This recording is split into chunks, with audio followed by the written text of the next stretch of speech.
to go back into the unknown. Yeah. To go back into uncertainty. Mm-hmm. It's like, God, I just did this for a year. Man. But it was something in me, bro, like, I got to do this. Yeah. And it's because you realize, like, God, man, you know how to humble somebody, bro. Yeah. Like, you know how to, like, make me recognize I got ahead of you. And I'm like, yeah, I did. I rushed it. I rushed it because I was desperate. Mm-hmm. But I was desperate for the thing. I wasn't desperate for you. Mm-hmm. Like, and that was the difference. Yeah. And then the crazy part is that he still let me have it to show me. I'm going to let you have it. But I'm going to show you how when you get ahead of me, get ahead of me, bro. He still gives it to you. He still gives it to you. Because it's still something in that. You got to learn from that, bro. Mm-hmm. You get what I'm saying? Like, God is so good, bro. He's good, bro. It's like we're so afraid and it sound crazy to say because it was hard, bro.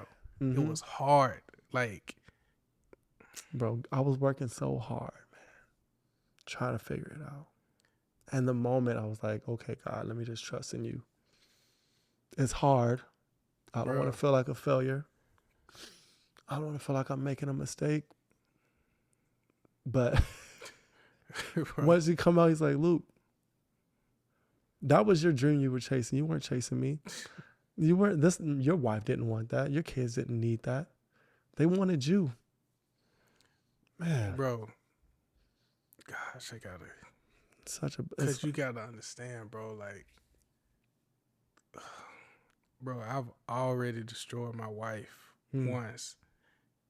And to come home, bro, and see my wife crying this hard because I thought I did a good thing.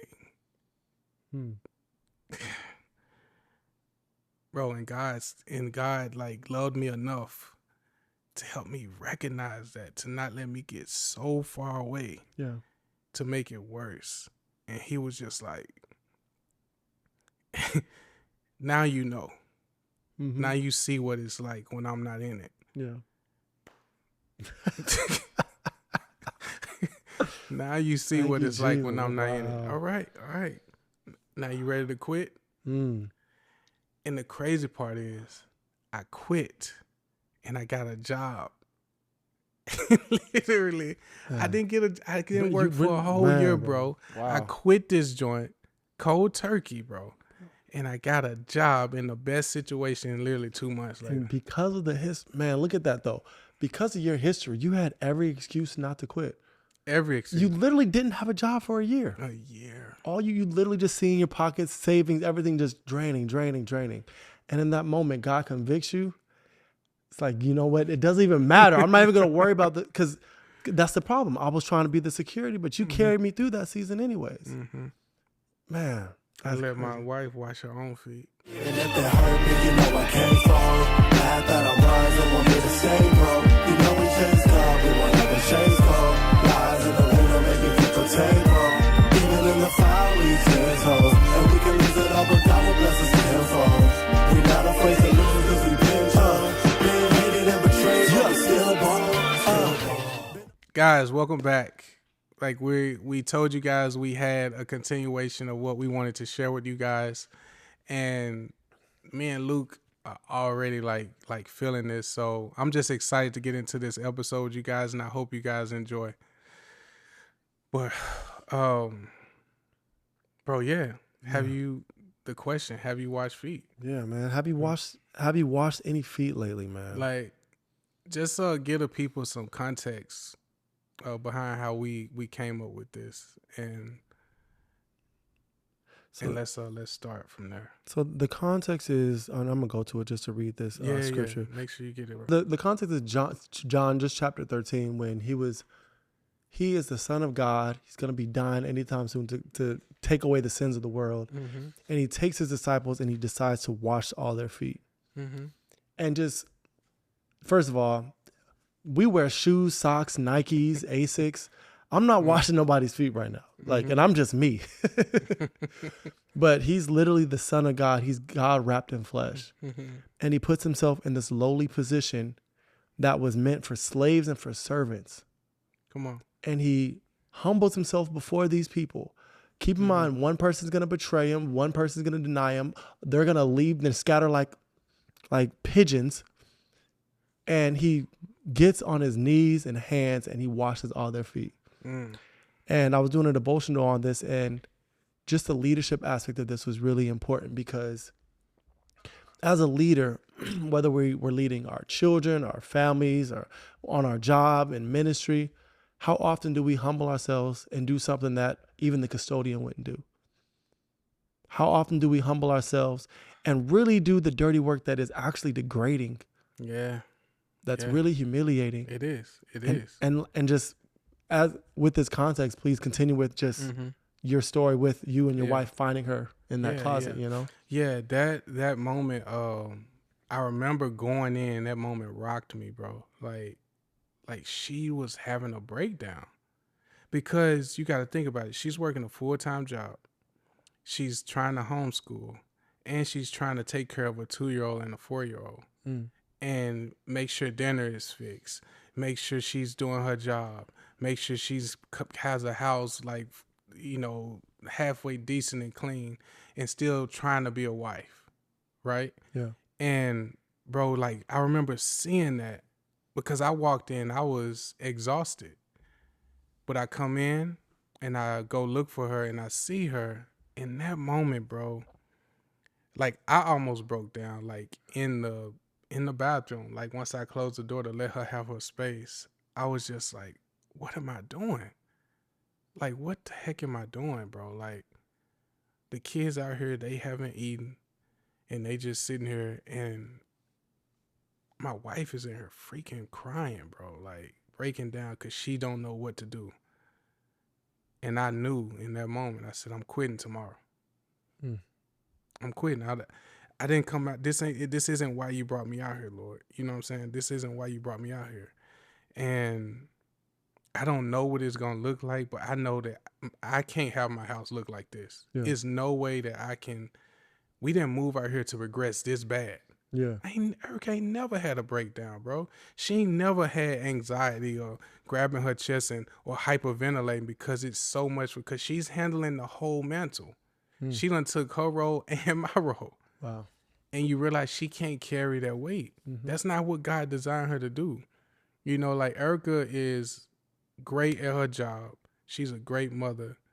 And she was unable to function as a wife. And it was affecting her because Erica is task oriented. That's how she operates. She got to make sure she's functioning. And I felt I was depriving her of that, you know, and in my eagerness to put us in a situation that we were just in, I got ahead of God. And in getting ahead of him, he let me have it to show me what it looks like in my hand versus his hand. This is what your family looks like, Adrian, when you want to be in control. When you want to make decisions without me, when you want to do things that don't please me, like, this is what it's going to look like. Yeah. And, bro, I'm just grateful that I passed the test. Man, thank God. Yeah. You know, because you don't realize it's a test until the mess start happening. When you can't grab everything, when you try to hold everything, you realize you only got 2 arms, not 8. Yeah. And that's when you realize, like, wow, God, like, I really I was more afraid of my situation than afraid of doing stuff apart from you. And bro, he turned that thing around. What was that moment like for Erica when you told her you were going to quit? It was easy, because all she was going to say is, are you sure? I said, I'm positive. Wow. I said, I'm positive. I said, babe, this isn't it. I didn't even let her talk, because it was time for me to take the reins and just say, this is what's happening. I'm going to do this. We're going to figure it out. And we either trust God or we don't. Yeah. Bro, just knowing the season that you were in, like the last year of like that decision, bro, that decision to quit, it's tough. It's really, really tough. Like just the amount of faith that you have to even, you're gonna lean on God regardless. Like, and that's what's such a blessing about God, man. Like he loves you enough to convict you in that moment. And you have the opportunity to ignore the conviction and say, you know what, let's hire a nanny. I'll work harder. You know what I mean? Look, I'll give you some help. It's like, no, like I want you as a leader, you get down on your feet, on your hands and knees, and you wash her feet now. You know, you serve her. You serve your family, serve your kids. Forget everything that you are using as an excuse. Forget the fact that as a man, you should ignore all the words, all the way you felt humiliated when everybody knew you didn't have a job. Like, ignore all that and be here, be present right now. Bro, as a man, bro, like, oh man. Like as a man, knowing that it's nothing that you can do. Because I gotta say this, man. It's when your kids ask why mommy's crying, and you gotta say, Dad, mommy been crying a lot. Like she having breakdowns at the store while they at the grocery store, and like why mommy crying? You gotta say it's daddy fault. Like daddy messed up, but daddy they can't understand that. Yeah. Because they don't understand somebody crying just to cry if it's not a physical injury or something, right? They can't. But I got to explain it to my oldest son who recognizes it, who's wiping his mommy's tears. Like, it's okay, mommy. Like, he's the one doing that, not me. Wow. My son is the one that's around when she's having these breakdowns, and he's trying to comfort her as best he can. And here I am just going along, just saying, babe, this is what we got to do. This just, you got to get used to it. You got to figure it out. Yeah. She got to figure it out. When she literally keeping everything afloat. How can I say that? Yeah. Like, you got to figure it out. She's not the leader.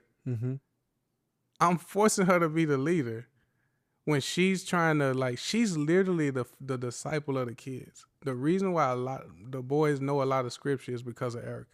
Wow. The reason why they know how to worship and have joy when they worship is because of Erica. Like, the reason why they know anything, like they look forward to things about God, is because Erica is the one that's presented to them first. All I do is come in with the understanding that when they have questions, like I explain things more. But as far as like discipling the boys at this point in their life, Yeah. my wife has been doing this, bro, like on top of everything else. And I never forget that season, bro, because that season, that pocket, those 6 months has forever shaped how we go into obedience for the Lord. Because now when we know God is calling us to something, now we know how we need to be. Because it's like, okay, God, if you're telling us to do this, we take our times with decisions now. Our yes isn't fast. Yeah. Our yes to him is always quick. Yes and amen. But when man asks us things, we have to take a step back and just be like, wait, does this please the Lord? How does this affect us? You get what I'm saying? Yeah. And yeah, man, that's bro, I never forget that. I never forget that, what that looks like. And I hope that people, well, I want to challenge men too. Because, and you guys have probably there's probably a lot of men that's probably comfortable with their wife doing everything. And all they have to do is go to work because they think that that's enough, but they are checked out emotionally. They're not aware of the emotional state of none of the kids or even their wife. And they don't realize that they've given everything away and have nothing at home. Yeah. And they're limited in how they operate because they only know how to be disciplinary and hard. Yeah. You know, and they don't know how to save some, bro. Like, save the best stuff for your house. Yeah. Save it, man. Like, even if you got to take a moment to sit in the driveway or the garage before you walk through the threshold of your home, make sure you're ready to give them the best of you. Because whether we want to admit it or not, bro, a lot of people get better versions of us than our families, bro. Wow. If we just being real. That's real, bro. They get the excited, Mm-hmm. haha. The sense that like you actively listening to them and want to know what's going on. Yeah. Why didn't you do that with your spouse or your kids, right? Like, cause I'm guilty of it. Yeah, we all get. And you recognize like, dang, bro, I ain't never like. And I get home, I'm quick to snap. Like, think about that, bro. Like we're serious, but we're laughing because we're guilty of it. 100%. We're guilty of it, you know. Yeah, But, it's just so funny how you can take for granted the people who you're with, and you don't see. That's not even an example Jesus set for us. It's not. He didn't take nobody for granted. Mm-mm. It's so funny because it's almost like he knew what was going to happen, and he was. I feel like he was still hurt when Peter denied him. Like he looked back. It's almost like he heard the rooster crows. Like, man, he just betrayed me. But check this out, though. He just denied me. Let's stay on Peter, though, because he was like, dang, I knew you was going to do it, and it still hurt. Yeah. Like, he told Peter what he was going to do. But before they start washing feet, Peter tried to present himself as it was like, no, you would never wash my feet. Yeah. Like, nah, you under. And it's like, well, if I don't wash your feet, bro, you can't be in this. And he was like, well, in that case, well, go ahead, wash my whole body. No, if you took a shower, you good. Yeah. You just only need to wash your feet. In other words, you've already saved. Like, you don't need to get saved again. You know, that's essentially how Jesus said, like, you're washing your feet is going to be enough. But then you just see Peter's, like, inconsistency. Yeah. That's how you know he in a struggle, because one way he's like, no. And then next is like, yeah. And then it's like, that's why he was so broken when he did what Jesus said. Yeah. Because why does Peter, even though he knows he was just told that he's going to deny him, why you still going to go and be around where they took him? Right, go hide in the closet. Why are you going to go, man, and still watching him like take him and like, and you know, starting to like chastise him and like judge him, and they're like, hey, weren't you with Jesus? I was like, no, I wasn't. I just want to make sure he okay though. Yeah. How many people do that? That's what it is. But think about that. Jesus washed that dude's feet. Like, he humbled himself before this polarizing character, bro. Mm-hmm. And like, look at people on our jobs who we don't even want to talk to.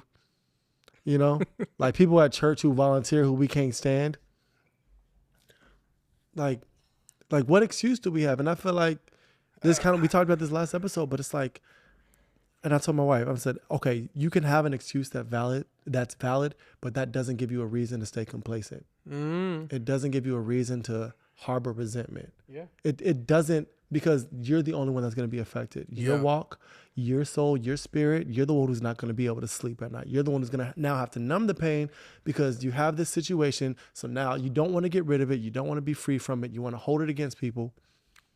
Like you could have a valid excuse, but it doesn't, as long as you're holding on to that excuse, it only holds you back, you know?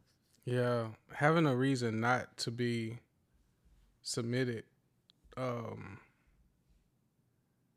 it cripples your faith. It cripples you, bro. Like because you're just validating whatever they've done to you, the negative or the bad thing that they've done. You giving that more power over you, because you realize that, like, although you've been a believer this long and whatnot, like you still haven't really surrendered that. And so therefore you're missing out. You're missing out on so much. You're missing out so much, man. And like for so long, I robbed myself of a lot of things.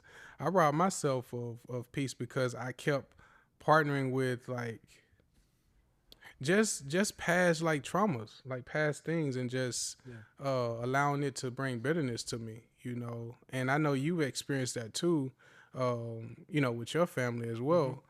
But it's like at some point we gotta realize, like, bro, like what's driving us? Why are we believers if we're not gonna try to take the position of Christ? Like, why are we doing this? Like, if we're not willing to wash feet. You know, like literally, yeah, washing our kids' feet and cleaning, but like in a metaphor of like doing what I did for my wife, that is a good example of like taking that low position. Yeah, absolutely. And Because think about that. Then you're literally allowing her to not be the breadwinner. mm-hmm. Think about that. Now all the stuff she does, and the only thing you're offering at that point is the job, right?